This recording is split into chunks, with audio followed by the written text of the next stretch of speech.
Welcome everybody to the first episode of Deep Dive by Putotoyz. So here we'll be featuring toys old and new and try to give an objective and unbiased review as much as we can. So please, if you still haven't, hit that bell button, subscribe to our channel, and like and comment on our videos. So tonight I'll be reviewing the War Story Fantasy Fighting Queen Deluxe, which is of course FF7's Tifa Lockhart. Now there had been a couple of Tifas released from VS Toys, two versions from Super Duck, one is still on pre-order right now, and not excluding Play Art Skies, which was a disaster due to the head sculpt. They did have a replacement program, but fans were still not happy. For me, I'm not bothered by that because it's not in the 6 scale. So, shout out to Giant Toy for their speedy delivery and great price for this. I got this from them, and I think the standard version is still available on their site. Once you open the box, you can see that there's just one tray for everything. Tifa's body is here. She's wearing the battle outfit by default. You've got one plastic containing her mature dress in a separate tray. A pair of heels, the feet are attached to it. A pair of hands that are bared but that matches her evening dress. And a pair of open palmed hands to match her battle outfit. The display stand is here and the base is behind her. There's a separate plastic container, a Ziploc container for her earrings. This one has the moon-shaped earring. I've attached to her already the teardrop. Here you go, Tifa Lockhart with her standard battle outfit, with her red boots, black stockings, and white sleeveless tank top that's supposed to be over her black tank top. She has gloves on both hands with a gauntlet on her left that extends past her elbow. Her height is at 29 centimeters, pretty much what I would expect for Tifa. She has rooted hair and is tied with a thick, sturdy red wire. As for her body, she's sporting a silicone body, which means that articulation here is going to be awesome. Proportion-wise, I feel that her neck is a little bit longer than I wanted it to be. And maybe changing the peg connector would do the trick, but I've had no issues with the majority of the poses I've put her in during my photo session. I'll try to show you more clips of the poses I put her in, so you can see the possibilities you can display her. But in the meantime, let's zoom in on the finer details. So this is her battle outfit, and the shirt is actually one piece with black lining instead of having 2 layers like the Super Duck version. But this one works well because it's difficult to remove this once you're trying to replace her with the mature dress. Okay. The skirt is made of a material that's a bit rubbery. There's pleather on the strip on the front and textured strips of leather on the straps that hang from her sides. The pouch is also of the same material as the skirt, which is a bit rubbery, but I don't see it as a cause for degradation. There are some creases here already based on my posing, but I think it will turn out great, even though it gets creases in the long run or it returns back, doesn't matter. The suspenders are made of a thin strip of pleather. No, these suspenders are not adjustable, but they're done quite nice. It gets a bit loose though, depending on the pose that you do, but it's still good. For the gloves, the hands are painted with a rubbery material, and then there are some paintwork on some material that's put on here to mimic what she has on her actual gloves. The right arm has a bangle, while the left one is the same on their hands, but there is a gauntlet. There's a 2-piece gauntlet made of plastic that's painted black with red accents in the middle. Now, these silver dots you're seeing are painted on to mimic rivets. Now, there are no other rivets except for these two, you can see here, which is a shame because I feel the gauntlets could have been executed better. On below that, beneath those gauntlets and on her arms is a cloth, a black cloth, which is similar to the material of her stockings, which is pretty quite smooth to the touch. Now, to note, on my Tifa, there's a chain on her gloves which are supposed to be attached here, but they're dangling and I don't mind. I don't mind though. Going down, she has black stockings that go way past her elbows. And when you get this, when you unbox them, they're not as high as this. I did try to stretch them so when I remove them before, so that it can go a bit higher. For the boots, they're painted red. It's a plastic material with some hints of silver, and the shoelaces unfortunately are also painted. It's a shame because they could have executed this a bit better. The feet has some grooves for traction. I don't know if you can see them. Okay. There is some rotation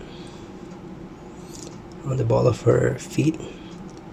Slight pivot, but not much, which is what you can expect from boots of this type. So overall, I think the battle outfit is quite nice.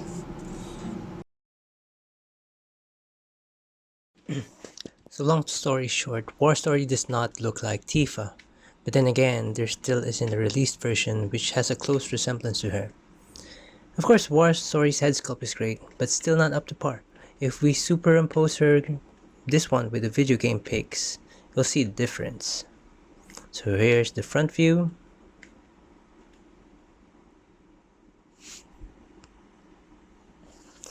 And let's try on other angles.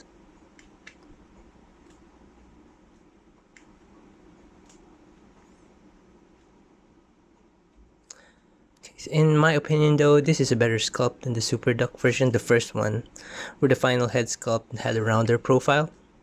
Now VS Toys has a good version, but it doesn't work in some angles for me. So let me show you. I'll try to superimpose it here.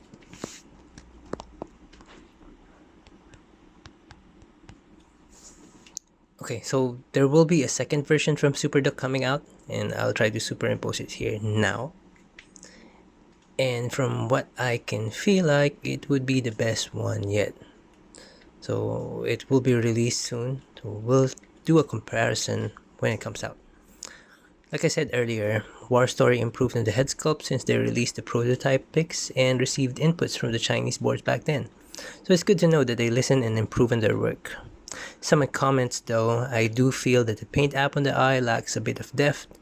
The paint apps are good, but this means that you will have to do some light coloring on the body to match it if you prefer it that way. In my opinion, it looks okay even if I don't bother coloring her neckline. The rooted hair is nice, there's no need for much fixing and futzing, and there are no tangles or messy gunk to deal with like what I've experienced with my TB League Vampirella or the Hot Toys Wonder Woman or any Hot Toys rooted figures I have for that matter.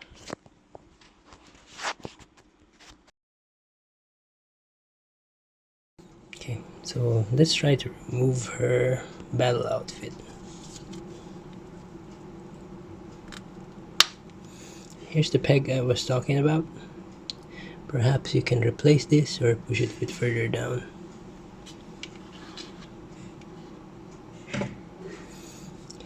So when you remove the gloves, you need to put some particular attention with the cloth so that you can put them in easier. The best thing to do is for you to roll them over so that it's easier. If you don't like what's happening with me right now, then you can do it afterwards, before you put them in.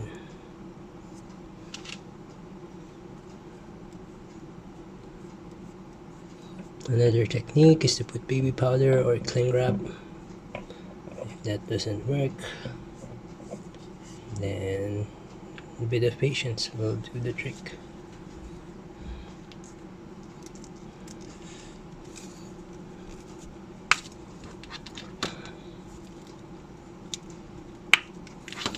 So I'm just showing this video to see how to remove the stockings and all of that. Was hoping I can roll them, but no, couldn't.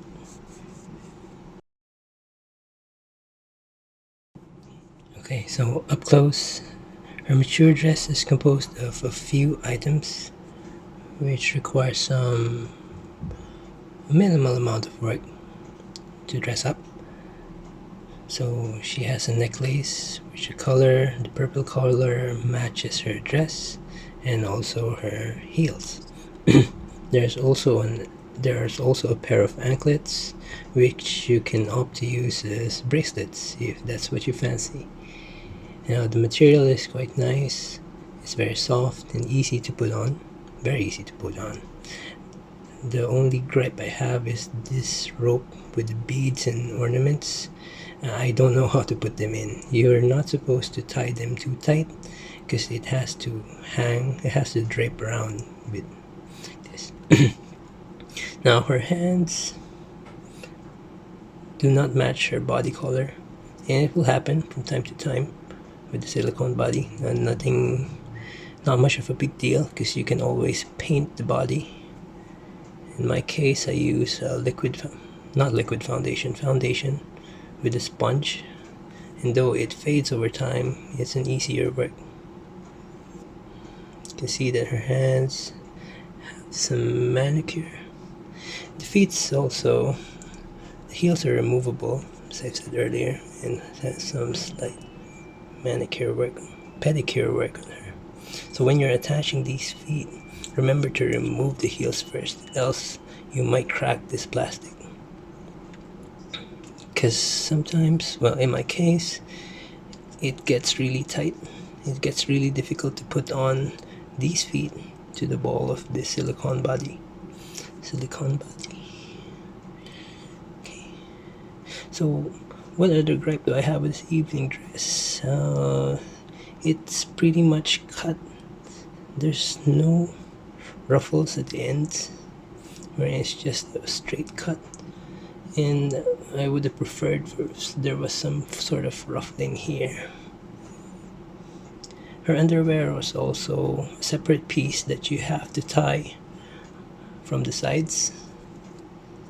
And remember, when you're doing this, you tie one side first before you put it on her, and then not the other side. So here's Tifa Lockhart wearing her mature dress. This is one of the options you can choose when she's visiting Don Corneo.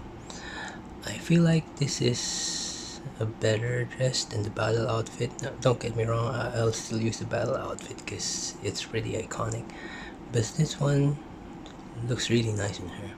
It has flaws though, but the good thing is that you have two outfits with War Story, and you have the benefit of changing her up every now and then. Now, dressing her up with the mature dress is easy because it drapes down without any moderate difficulty. Unlike the battle outfit wherein the skirt was pretty tight, you have to move your way around the silicone, especially with the shirt. Now, taking out the battle outfit is one thing, but it's more difficult to put them on for the stockings and the arms. So yeah.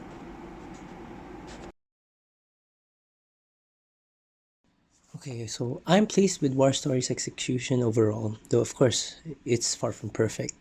Head sculpt does not resemble Tifa, but it looks great for me. The gloves are subpar with the materials. The boots could have been split cut for ankle rotation and perhaps a bit bigger. The skirt is a bit baggy but is well crafted. The tank top is executed with a one piece with fall lining, the black lining, and it's well to my liking. The purple dress in the deluxe version provides options that no other version could provide.